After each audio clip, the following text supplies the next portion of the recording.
만족할 수 있는 토요일을 보내는 법이라는 주제를 가지고 오늘 영상을 여러분들께 남기도록 하겠습니다. 여러분들이 이제 시간표 짜는 거에 대해서 저한테 굉장히 많이 질문이 들어와요. 제가 가르치고 있는 학생들도 굉장히 저에게 많이 질문하고 있는 부분이고요.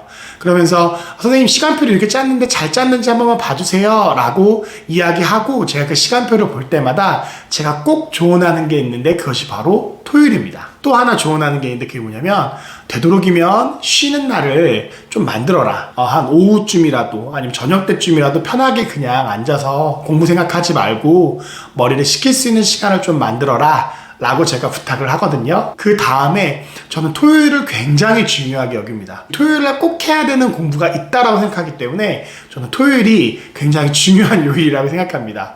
왜 그러냐 하면, 월요일부터 금요일까지는 아무래도 여러분 스케줄을 따라서 공부하느라 바쁠 텐데, 물론 이제 주말에 따라서도 공부하는 게 똑같겠죠. 하지만 토요일날만큼은 어쨌든 여러분들이 나중에 시험을 보는 요일이기도 하고, 토요일마다 이런 공부를 하면 좋겠다라는 생각들을 굉장히 많이 합니다. 그것이 뭐냐면, 이제 시간도 얼마 안 남았고 여러분들이 어느 정도 기출도 한두 번 돌렸을 때라면 제일 좋은 게 토요일날 오전에 여러분들이 5과목을 한꺼번에 다 푸는 시간이 반드시 토요일날 필요합니다. 12월 달은 기출을 좀 풀고요.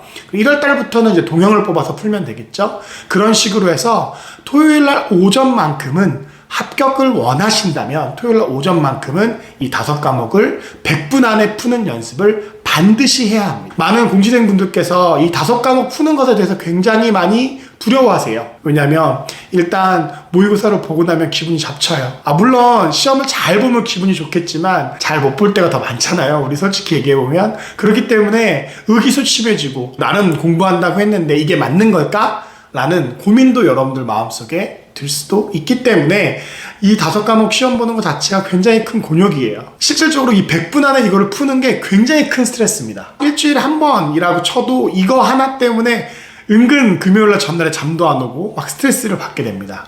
제가 바로 요구하는 게 바로 그런 부분입니다. 여러분들이 그렇게 스트레스를 받고 긴장하고 일반 모의고사를 볼 때도 그렇게 그 긴장감과 스트레스를 날려버리지 못하면 막상 시험 볼 때는 그 스트레스가 더 심해질 것입니다. 이 5과목을 풀 때 가장 중요한 것 중에 첫 번째가 바로 시간입니다. 내가 이 시간을 얼마나 잘 지키고 있느냐 라는 것들이 굉장히 중요하고요. 그 다음에 두 번째로 여러분들이 포커스를 맞춰서 연습해야 될 건 뭐냐면, 5과목이나 이 시험을 보는데 100분 동안에 과연 어떤 순서로 어떻게 푸는 게 나에게 가장 효과적인가를 연습을 해봐야 합니다. 여러분들이 누구한테 듣고 이 순서대로 푸는 게 좋대, 저 순서대로 푸는 게 좋대, 그렇게 듣고 정보를 얻는 건 좋아요. 근데 문제가 뭐냐면, 그냥 순서대로 푸는 게 훨씬 나을 수도 있는데 그런 얘기를 듣고 연습도 하지 않은 상태에서 그 사람들이 얘기한 것만 가지고 해봐요. 한두 번 해봐요. 그리고 나서 시험을 본단 말이에요. 그러면 이거는 어떻게 보면 도움이 아니라 굉장히 큰 실수가 될 수도 있습니다. 예를 들어서 영어를 맨 처음에 푸는 게 마음이 편해. 그리고 왠지 이게 더 잘 돼. 그럼 그렇게 하셔야 돼요. 아니야, 난 영어를 마지막에 푸는 게 좋아 라고 하시면 마지막에 푸는 게 훨씬 더 좋습니다.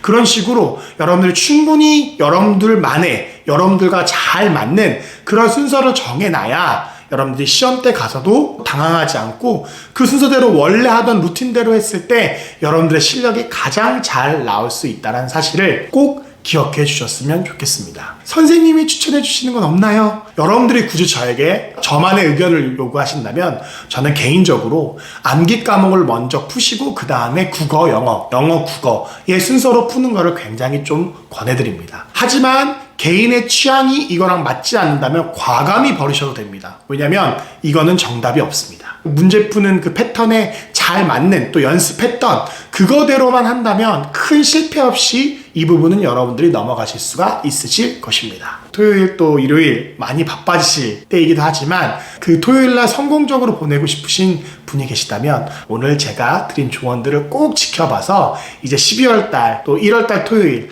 2월달 토요일, 3월달 토요일까지 아주 효과적으로 보내셔서 3월 시험 또 6월 시험에 좋은 성적으로 또 좋은 소식으로 여러분들이 저에게 소식을 전해주셨으면 너무너무 좋겠습니다. 연말에 힘내시고 이 연말 동안에 흔들리지 않는 여러분 되시기를 기원합니다.